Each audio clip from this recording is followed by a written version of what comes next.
in financial reporting. Measurement means assigning monetary values to elements in financial statements, such as assets and liabilities. To do this, we use something called a measurement basis.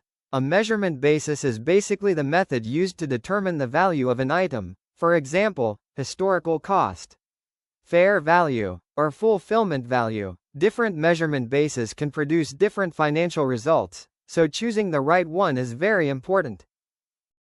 There are two types of measurement basis, which are historical cost and current value. Why measurement matters. The selection of a measurement basis depends on the usefulness of information and the cost constraint.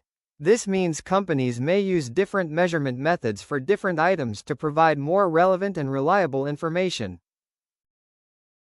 The first measurement basis is historical cost. Historical cost is based on the original transaction price when an asset or liability was acquired. For example, if a company buys a machine, the value recorded is the cost paid at that time. However, historical cost does not reflect current market changes, except when there is impairment or when a liability becomes more expensive to settle. Next, fair value is the price that would be received to sell an asset, or paid to transfer a liability in a normal market transaction. It reflects the perspective of market participants, not the company itself. Fair value includes factors such as future cash flows, risk, time value of money, so it gives a more real-time and market-based value. Next is value in use and fulfillment value. Value in use refers to the present value of future benefits from using an asset. Fulfillment value refers to the present value of cash needed to settle a liability. These are based on the company's own expectations, not market participants. Finally, we have current cost. Current cost is the amount that would be paid to acquire the same asset today or to incur the same liability today. Next week we'll focusing on how we select the right measurement basis for assets and liabilities.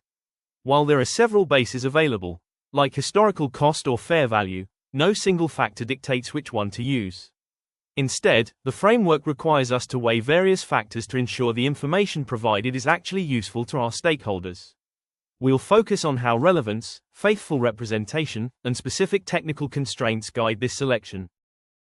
Influenced by two main factors. Asset or liability characteristics is talk about how sensitive is the value to market risks. If value changes rapidly, historical cost may not be relevant. Other than that, contribution to cash flows. If the asset is used to produce goods or services, historical cost often helps show operating margins. If the asset or liability will be sold or transferred directly, current value, like fair value, is typically more relevant. Next, we must consider faithful representation. A key challenge here is the accounting mismatch. If we measure related assets and liabilities using different bases, we might create an artificial inconsistency that doesn't reflect the true economic reality.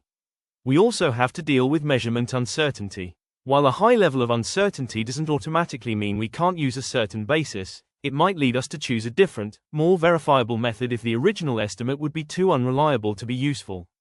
Sometimes, different measurement bases are needed for the same item to satisfy both the statement of financial position and the statement of financial performance. Standard approach. Usually, a single basis is used for both statements, with additional information provided in the notes using a different basis. Alternative approach. In some cases, an entity may use a current value basis in the statement of financial position and a different basis, like historical cost, in the statement of profit or loss to better reflect performance. For residual value, total equity is not measured directly. It is the residual amount of total assets minus total liabilities. For direct measurement, while specific classes of equity, like share capital, can be measured directly, at least one component must remain a residual to balance the equation. Finally, let's clarify cash flow-based techniques. It is a common mistake to think these are measurement bases themselves. They are not. They are tools used to estimate a value when it can't be observed directly in the market. When using these techniques, you must always identify the underlying basis you are trying to reach, such as fair value or fulfillment value, and ensure the technique reflects the specific factors of that basis.